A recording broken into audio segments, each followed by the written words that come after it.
আমরা দীর্ঘ প্রায় বছর দেড়েক আমাদের বিভিন্ন সাংগঠনিক কাজ নিয়ে আভ্যন্তরীণ কাজ নিয়ে ব্যস্ত থাকায় আমরা আপনাদেরকে ডাকতে পারিনি, কিন্তু এর মধ্যে আমরা লক্ষ্য করেছি রাজ্য সরকার এবং কেন্দ্রীয় সরকার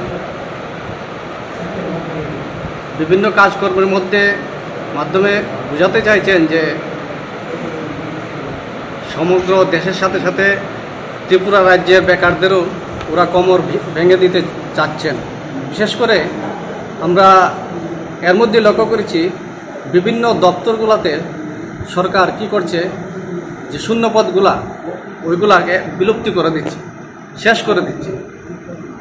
বেকারদেরকে বোঝাচ্ছে যে সরকারি চাকরির জায়গা নেই, কর্মসংস্থানের পদ নেই, অথচ গোপনে গোপনে বিভিন্ন দপ্তরে সমস্ত পদগুলো অবলুপ্ত করে দিচ্ছে।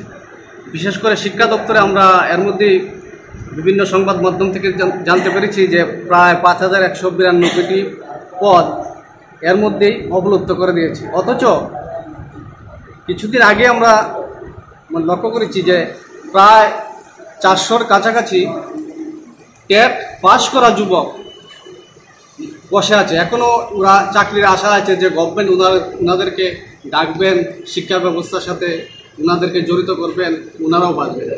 আর অন্যদিকে সরকার বিভিন্ন দপ্তরের পদ অবলুপ্ত করছে। এই জন্য আমাদের আজকে সাংবাদিক সম্মেলনের প্রথম উদ্দেশ্য হলো যতগুলা শূন্য পদ আছে, বিশেষ করে টেট 1 ও টেট 2 সমস্ত যে শূন্য পদগুলো ওইগুলো পূরণ করতে হবে।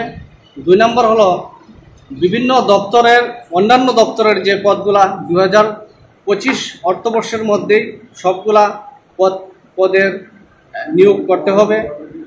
আর 3 নম্বর দেখতে পাচ্ছি যেগুলাই বিশেষ করে ত্রিপুরা রাজ্যে দেখতে পাচ্ছি যে পদগুলাই তৈরি হচ্ছে ওই পদগুলোতে আউটসোর্সিংয়ের মাধ্যমে বিভিন্ন রাজ্য থেকে বাইরে থেকে এনে আমাদের এখানে কর্মসংস্থানের ব্যবস্থা করে দিচ্ছে। অথচ উপযুক্ত শিক্ষিত বেকার যুবক যুবতীরা এখানে উপস্থিত যদি না থাকতো বিভিন্ন দপ্তরে, তখন দেখা যেত যে আমরা মানতাম যে অন্যান্য রাজ্য থেকে আনছে।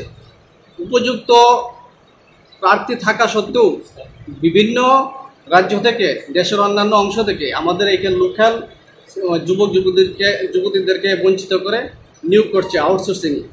এটার তীব্র বিরোধিতা করছি আমরা।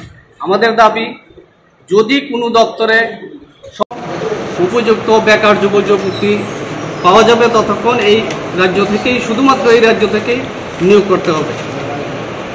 চতুর্থত, আমরা বেকার যুবক যুবতীদের বিভিন্ন সমস্যা নিয়ে বিভিন্ন রাজনৈতিক দল আন্দোলনে দেখেছি, আমরাও দীর্ঘদিন দাবি করছি।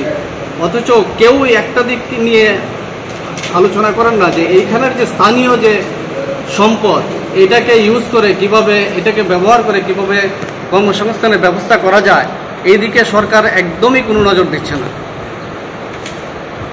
অনেক আগে আমরা দেখতাম যে বিভিন্ন দপ্তরে স্থানীয়রা বা লোন দিয়ে বিভিন্ন উৎসাহ দিয়ে কর্মসংস্থানের ব্যবস্থার একটা ব্যবস্থা টুকটাক ছিল, কিন্তু বর্তমান সরকারে ওইগুলোও ধীরে ধীরে আস্তে আস্তে সবগুলো বন্ধ করে দিচ্ছে।